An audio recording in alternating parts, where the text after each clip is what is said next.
Episode शुरू होता है बेबॉब से। ईडी दिखाई देती है जो फ्रिज को खोलती है, वहाँ कुछ नहीं होता, जिससे वो परेशान हो जाती है और गुस्सा करती है। इस बॉक्स में मैंने बहुत ही इमरजेंसी वाला खाना रखा था जो सही इमरजेंसी आने पर इस्तेमाल होता। सारा खाना कहाँ गया? मैं तुम लोगों से फिर से पूछता हूँ, वो किसने खाया? हमारे पास खाना खत्म हो गया, ये बड़ी शर्म की बात है। स्पाई, क्या ये तुम थे? अगर मैंने उसे खाया होता तो उसका बॉक्स इधर उधर फेंकता। पेट को भूख लगी है, हो सकता है तुमने ही खाया हो और तुम इस तरीके से दिखा रहे हो जिससे तुम्हारे ऊपर कोई शक न करे। तुम्हारे कहने का मतलब क्या है?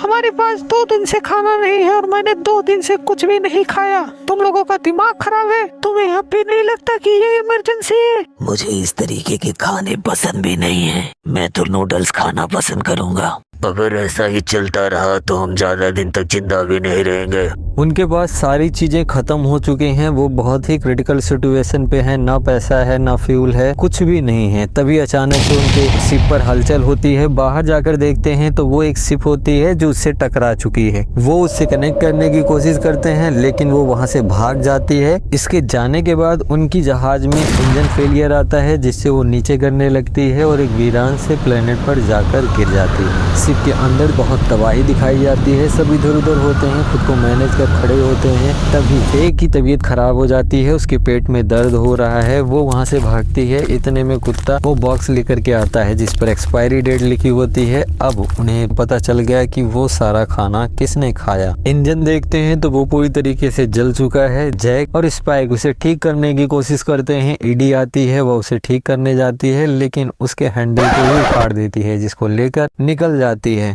ईडी और वो कुत्ता खाने की तलाश में रेगिस्तान में निकल जाते हैं लेकिन उन्हें खाने के लिए कुछ नहीं मिलता। बहुत प्रयास करते हैं, इधर उधर घूमते हैं, तभी वो थक हार कर लेट जाते हैं। ऊपर से जाता हुआ एक जेट दिखाई देता है जो एक्चुअल में वही जेट था जिसने उनकी जहाज को टक्कर मारा था। वो उसके पीछे भागते हैं, भागते हुए एक सड़क पर पहुंचते हैं। वहाँ उन्हें एक फूड ट्रक दिखाई देती है जिसके पीछे भागते हुए वहाँ जाते हैं। लो जल्दी लो जल्दी लो। 1 पीस के 1000 केवल कैश चाहिए तो लो, नहीं तो रास्ता ना पाओ। मेरे पास पैसा तो है ही नहीं। तो जल्दी यहाँ से घर जाओ बच्चा। तभी वहाँ एक गाड़ी आकर रुकती है जिसपे एक लड़की उसके पास आती है। क्या मुझे एक मिल सकता है? 1000 रुपए 1 पीस की इंक्लूडेड टैक्स। केवल कैश में हम डील करते हैं, कैश नहीं तो नहीं सामान। बच्चे, अगर तुम्हें खाना चाहिए तो पैसा लेके आओ, इधर इस तरह नजर मत लगाओ। चेन देने की जरूरत नहीं है, लेकिन अगर तुम्हें ये आदमी दिखाई दे तो मेरे नंबर पर फोन करो इमीडिएट। उसे एक बाउंटी की तस्वीर देती है और उससे इंसिस्ट करती है कि अगर दिखाई दे तो जरूर मुझे बताना। और वो एक मेलन उठाती है, वहां से निकलती है। तभी उसकी गाड़ी में वो दोनों घुस जाते हैं। उसके जाने के बाद वो शॉपकीपर इधर उधर देखता है लेकिन ईडी और वो कुत्ता कहीं दिखाई नहीं देता। सीन स्विच होता है, हमें कॉफी में घसीटता हुआ एक आदमी दिखाई देता है और वहीं शहर के अंदर वो औरत फिर से हमें दिखाई देती है जिससे पुलिस वाले रोकते हैं, उसकी डिग्गी चेक करने के लिए कहते हैं क्योंकि उस समय शहर में नशे वाले मशरूम की तस्करी बहुत तेजी से बढ़ चुकी है। अब वह लड़की भी उन्हें बताती है कि वो उसी आदमी के तलाश में है जो ये कर रहे हैं, मैं भी एक बाउंटी हंटर हूँ। जैसे ही वो डिग्गी खोलते हैं वहाँ ईडी और कुत्ते को देखकर वो उसे गलत समझते हैं और उसे अरेस्ट करते हैं। वो दोनों खाने की तलाश में आगे बढ़ते हैं। जैसे ही आगे जाते हैं सामने वही आदमी दिखाई देता है जो इलीगल मशरूम की तस्करी कर रहा है। वो कुछ खा रहा है जिसे देखकर वो खुश हो जाते हैं। वो उसके पास जाते हैं और खाने के लिए अजीब तरीके से उससे इंसिस्ट करते हैं जिससे वो पहले उन्हें जाने के लिए कहता है लेकिन क्या तुम मुझे भूल गए? मैं हूँ डोमिनो। अच्छा, मुझे तो तुम बिल्कुल याद नहीं हो। कौन हो भाई? याद करो याद करो याद करो। मैं सबसे जवान शेफ हूँ जिसने तुमसे मशरूम खरीदा था, तुम्हें याद आया? माफ करना भाई, मुझे बिल्कुल याद नहीं तुम कौन हो। तुम्हें पता है कि मैं अपने साथ में कॉफीन क्यों हमेशा लेकर चलता हूँ? चलो मैं तुम्हें बताता हूँ। मैं तुम्हारी लाश को उसी में डालूंगा और उसे खींचता हुआ घर। तभी पीछे से एक गाड़ी आती है जो उसे तोड़ देती है। वैसे तुम हो कौन? तुम्हें अब भी याद नहीं है? मैंने तुमसे जो मशरूम खरीदा था उसको मैंने अपने भाई को खिलाया। वो हंसता रहा, उसने अपने दांत से ही जीभ को काट लिया और वो मर गया। बहुत अच्छा, कम से कम उसे सुकून की मौत तो मिली। अभी को भी भूख लगी है।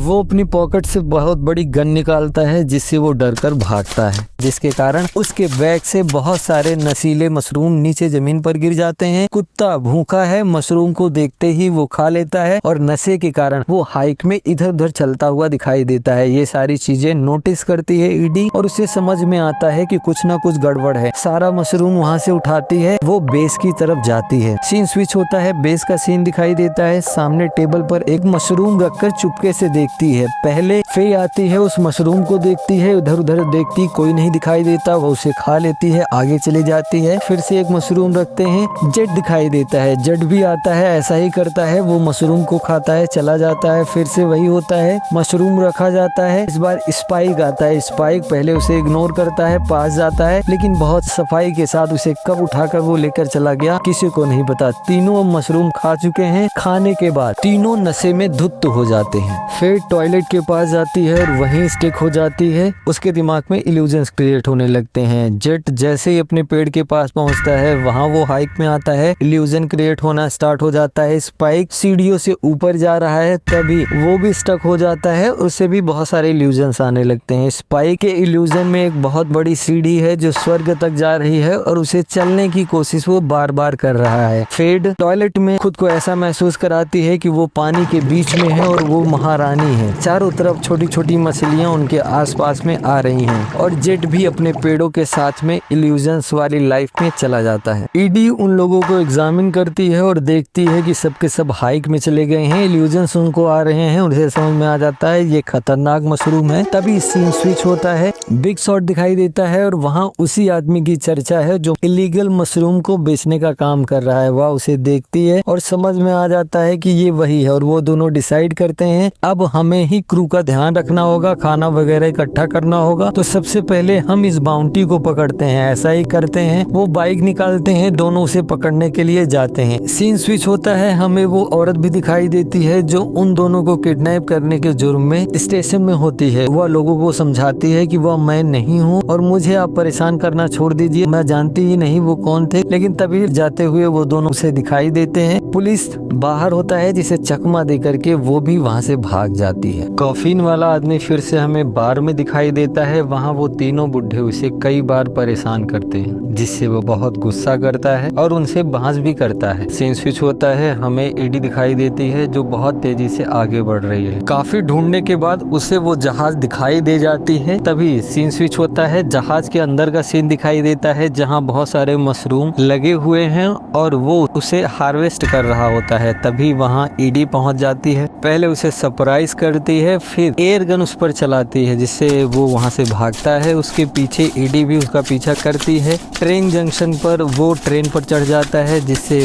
उसे वह आदमी भी देख लेता है और उसका पीछा करता है। अब उसके पीछे दो लोग पड़े हैं, वो खुद को बचाने के लिए पूरी जद्दोजहद कर रहा है लेकिन अपने मशरूम को छोड़ने के लिए तैयार नहीं। थोड़े टाइम बाद वो बाउंटी हंटर भी वहाँ दिखाई देती है, वो कार से उसका पीछा कर रही है। तीनों उधर पीछा कर रहे होते हैं, उन सबके बीच में जद्दोजहद काफी जारी होती है लेकिन ईडी के कारण बाकी दोनों वहाँ छूट जाते हैं। केवल ईडी, कुत्ता और वो होते हैं। अंत में वो उसे पकड़ भी लेती है लेकिन जैसे उसे पुलिस के हवाले करने की बात करती है वह उसे पैसों का लालच देता है और उन्हें बताता है कि इस बैग में रखा गया मशरूम आम मशरूम नहीं है, एक एक मशरूम की कीमत 1 लाख रुपए है। वह उसे देने के लिए तैयार हो जाता है। वह भी उसे खुशी खुशी लेती है, वापस बेबाप पर लौटती है। वहाँ अब सब लोग नॉर्मल हो चुके हैं। वह उन्हें उस मशरूम के बारे में बताती है और वही मशरूम होता है जो अभी थोड़ी देर पहले वो लोग खाकर नशे में धुत थे, जिससे उसकी बात पर भरोसा हो जाता है। वो उसे बेचने के ताक में होते हैं। तभी बाहर नॉक होता है, पुलिस ऑफिसर दिखाई देता है। है और वो भी उसी मशरूम के पीछे है और उन लोगों से उसकी जानकारी पूछता है। पहले तो वो साफ मना करते हैं, लेकिन वो अंदर चेक करने की बात करता है। तभी पीछे से स्पाइक उस बैग के साथ आता है और वह उसे चेक करने की कोशिश करते हैं। सब लोग शॉक हो जाते हैं कि स्पाइक ऐसा क्यों कर रहा है। तभी पुलिस वाला उसे चेक करता है। उस बैग के अंदर कोई भी ऐसा मशरूम नहीं था जो नशीला था, वो सारे आम मशरूम थे, जिससे वह उन्हें छोड़ देता है और चले जाते हैं। अब उनके पास खाने के लिए एटलीस्ट मशरूम होता है। मशरूम की ही सारी सब्जियां बनती हैं, सलाद बनते हैं। कुछ दिन तो वो बड़े इंजॉय के साथ उसे खाते हैं, लेकिन काफी टाइम के बाद वो उससे ऊब जाते हैं।